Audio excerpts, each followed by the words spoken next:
dans le social, nous sommes des humanistes. Nous collaborons avec la population. Mais parfois, les gens doivent comprendre des choses. Parce que les gens confondent la politique et des organisations à but non lucratif, ou soit apolitique. Plein n'ont pas compris le sens. Vous savez, c'est qui le politicien? Le politicien n'est rien d'autre que des individus qui vivent avec nous. Peut-être c'est parce qu'ils se sont engagés à créer un tel parti politique pour dire qu'il est de tel bord. En dehors de ça, quand il dépose la casquette, il rejoint la population et on est ensemble. Quand on parle des œuvres humanitaires, ils le font aussi comme nous. Mais seulement c'est dire que c'est fédérer nos efforts ensemble et choisir le bon chemin.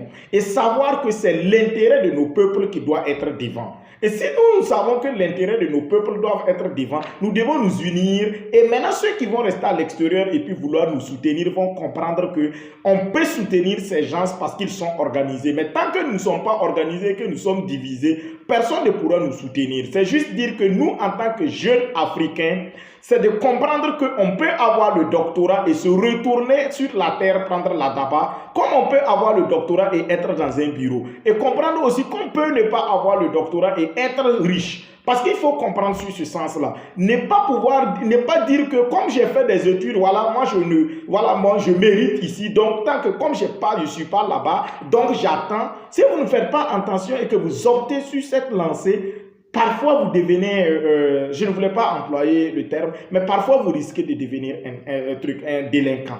C'est juste dire que ce n'est pas intéressant.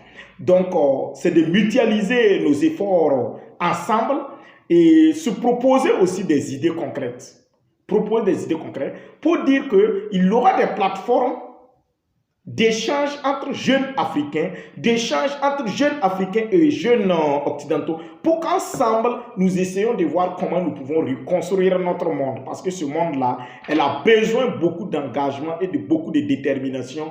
Et aussi savoir qu'il faut se départir de certaines pratiques pour pouvoir avancer.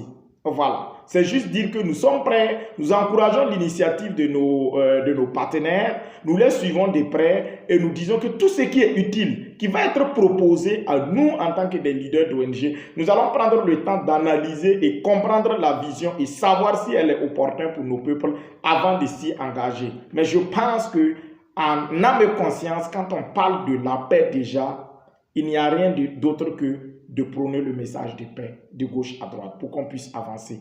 Je vous remercie tous et je souhaite aussi une excellente journée pour ceux-là où il fait jour et ceux aussi qui sont toujours, qui ne sont pas encore entrés dans le jour, je les souhaite aussi bon sommeil et que le bon Dieu exauce nos prières, renforce nos liens de collaboration et nous donne la force d'agir ensemble et écarte tout obstacle qui peut bloquer vraiment nos progrès sur nos chemins et renforce davantage le courage et l'engagement de nos dirigeants, donne la force à nos dirigeants, donne la force à nos autorités de gauche à droite qui courent, qui peinent de gauche à droite pour la sécurité de nos vies. Vraiment, c'est de les saluer et de les encourager parce que c'est un engagement que nos autorités ont pris et se battent de nuit et jour pour la paix dans nos régions. Donc, on ne peut que vraiment leur remercier et prier toujours pour que vraiment, là où le débordement veut se sentir que le bon Dieu